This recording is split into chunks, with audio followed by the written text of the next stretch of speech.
forever, Starbucks. It's the biggest, maybe one of the biggest ideological machineries today. Why? They did something ingenious. They count on this guilt feeling. My God, while children are starving in Africa, I'm here enjoying my cappuccino. And they make you pay for it to offer you an easy way out. Like the message of Starbucks, even literally. Yes, our cappuccino is more expensive, but 1% goes to Guatemala children, another goes to fighting, to give water to Sahara, whatever. And it's a wonderful operation, and you can fully enjoy to be a consumerist because your ethical duty to provide is already included into the price. You know, it's pay a little bit more and you are clean. So, and of course, this type of superego individual culpabilization also prevents you from asking radical social questions. Then another strategy that I admire today is this. It's strictly part of all this installation that I'm trying to describe. It's my favorite one. It's how sexuality itself gets desexualized. Did you notice a strange thing in the latest James Bond movies? It's politically a very good one, Quantum of Solace. Politically there, James Bond, my God, he saves Morales' regime in Bolivia against a bad international corporation. But something very strange happens there. There is no sex at the end. Did you notice this?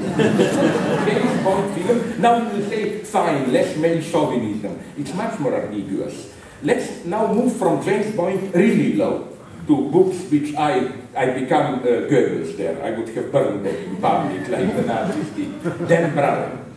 Did you notice how in these novels sex is disappearing?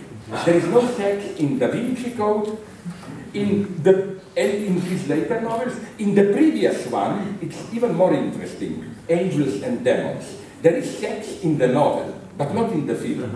Isn't it strange? Usually we thought Hollywood adds sex to make it more commercial. No, Hollywood, and you know what happens here? My friend Alain Badiou wrote a lot about it. We are allowed sex today, but it has to be healthy sex, sex reduced of its dangerous substance.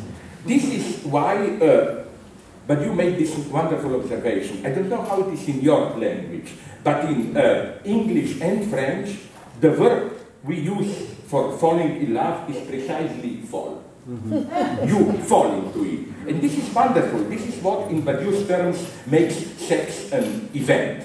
This moment of openness, you know, inexplicably something hits you, you are in it. But the whole ideology today is directed against it. Even, but you found some ads and found them in English of these marrying or dating agencies where even literally alluding to this formula, they said, we will enable you to be in love without the fall. Like, you know, you will not have to look around what will hit me, they organize the ideal partner for you, and so on and so on. And what is at the end of this road is something really sad. If you talk about politically correct sex, it's something very sad. Even some feminists got this. Namely, you know, as everybody knows, in a process of seduction, someone at a certain point had to make a move. You know, okay, you may be flirting gently, but then somebody had to come open. And this is always a risky move. Like, following strict politically correct rules, if the woman or the man says no, you can be accused of sexual harassment. Is there a way not to do it? Yes. And it's very tragic. It's pure contractualization of sex. And again, some intelligent feminists claim that the only sex flirting without harassment is to make a kind of explicit deal. And Julian Assange told me that in Sweden they are already considering it. It's not yet accepted by the law, but they debate in public the following proposition. for me is horrible one. Let's say I'm flirting with a woman, man, whatever, and we both want to do it. But we want to be sure that it will be politically correct. So they are debating a form where we fill it in. Your name, my name, date of birth, religion, do I have any illnesses, and so on. And then we both sign it, and up, we are free to do it. I find this pretty terrifying, this obsession. And even, as I've written a lot about it, even our obsession with the danger of smoking is for me suspicious. No, I'm totally against smoking, I don't smoke. But I don't think our obsession with prohibiting smoking can be explained really in the terms of just medical care and so on. Did you notice how, at least in United States and some other parts of Northern Europe, the same people who are obsessively against smoking are usually for free drugs, that, you know. So it's clearly something else, and I think what annoys people, the hint was given to me by recent decision of American big companies to prohibit on their flights even electronic cigarettes. And they made it explicit that it's not because we don't know they also can be dangerous. No, they accept that smoking is not dangerous. Their justification is something terrifying for me. They say, by sucking electronic cigarette, you give a dangerous example to others of how you're not able to control yourself.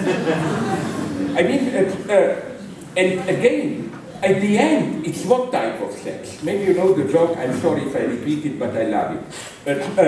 A year ago, around, Guardian magazine asked me to imagine how romance is still imaginable today. And my answer was an innocent one. You know that you have for women these plastic penises, dildos, properly accompanied with a battery where you can regulate how it goes. But you know that you have now the same for men. Plastic vaginas, they are called, I love the term, it's so technical, stamina training unit. Battery, you can carry it around so that it doesn't embarrass you, and then you take off the top and you put on whatever plastic opening you want, vaginal, mouth, anal, and then you regulate it. You know how strong it should vibrate, how tense it should be. And then what would be for me the ideal politically correct date, if you ask me? Okay, I have a woman, let's take it from my male chauvinist perspective, we want to do it. Okay, we make a date at her or my place, and each comes with his or her. We connect both of them to electricity. I push my penis into her plastic vagina, my plastic, or no, the opposite. She pushes, she can. And we turn off the machines, and the machines are buzzing. Okay, they're enjoying for us, and I can then sit with her and have a nice cup of tea. That's where, believe me, that's where we are aiming. So, nonetheless, now just 3-4 minutes to make the theoretical final point. To save my honor, I have to do something. My good friend, the French thinker of catastrophes, philosopher Jean-Pierre Dupuy, you should translate it. He recently published a book, which kind of a synthesis of his work. Recently it was published by Michigan State University Press, a month ago. It's simply called Economy and the Future. And what he does in this work, he develops in a wonderful way the notion of counterfactuals. You know, now let's make it, to conclude, a little bit more difficult. For example, take these two types of a conditional statement. If Shakespeare did not write Hamlet, someone else did it. This is true, it's a factual statement. Why? Because Hamlet exists, so it's clear that if Shakespeare did not write it, someone else can do. But change this subtly into a statement. if Shakespeare had not written Hamlet, someone else would have done it. And this is a much more risky thesis. This is a determinist thesis, that there was, in the spirit of time, some deeper necessity, pressure to do it, so if not Shakespeare, someone else would have done it. You know that this is something like very similar to this vulgar Marxist notion of the role of big historical persons, like Georgy Plekhanov, the Russian Marxist from late 19th, beginning of 20th century. He developed this idea. There was a general tendency at the end of the French Revolution towards the passage from republic towards empire. And if not Napoleon, simply someone else would have taken this over. Now, my idea, following, and you know the same debate you have about Stalinism. There are hardline determinists who claim there was a necessary tendency for the Russian Revolution, October Revolution, to turn into a Stalinist kind of regime. So, if not Stalin, someone else, let's imagine Stalin having an accident, killed in early 20s, well, someone else would have to do it. Maybe in a little bit different way, but basically in the same way. I claim, and here I follow Dupuy, that the solution to this is a much more simple but at the same time radical.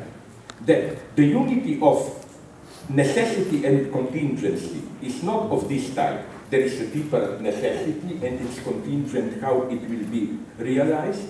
There is a genuine contingency, but what it is, what happens, you do have now I come to my title, you do have a free choice, but once you make the choice, your choice becomes retroactively your destiny. What do I mean by this? So that at this counterfactual level, we are not talking about magic, you can change the past. Let me give you a simple, if you love movies, example from Hitchcock's Vertigo. Scotty, the hero, you know the story, first loses Madeleine. Okay, it's a tragic loss and so on. But something even more tragic happens at the end when he learns that there was no Madeleine. The woman whom he encountered as Madeleine was the same as the vulgar Judy, so Madeleine. So in a way, what he discovers at the end is not only that there was no Madeleine, but that he lost Madeleine, but that retroactively Madeleine never existed. And in this counterfactual sense, the past has changed. Now let me give you another example and go back to what I mentioned, that process of seduction. Let's say, okay, I'm in a difficult spot. Should I, as they call it, make a pass, the explicit gesture of, or not? If I do, if I am rejected, then I can be accused of harassment, politically correct. But if my partner, the one whom I want to seduce, says yes, then it's not that I overcome successfully the obstacle, it's that I retroactively discovered that there never was an obstacle. And there are wonderful cases of this contingency retroactively turning into fate. For example, in authentic falling in love, isn't it that you encounter someone contingently, but once you fall in love, you automatically perceive all your past that, my God, it was all pointing towards this moment, and so on and so on. And even, we can take here the best known example, Caesar crossing Rubicon. No, one can well imagine him not crossing Rubicon. But once he did it, it was his fate to do it. You see what I'm saying? I'm not only saying that once he did it, the future was different. What I'm claiming is that once he did it, even the past appeared different. And I think that this is why we are confronting a crisis. Now back to global capitalism. We are confronting a crisis in the sense of it's clear that at the level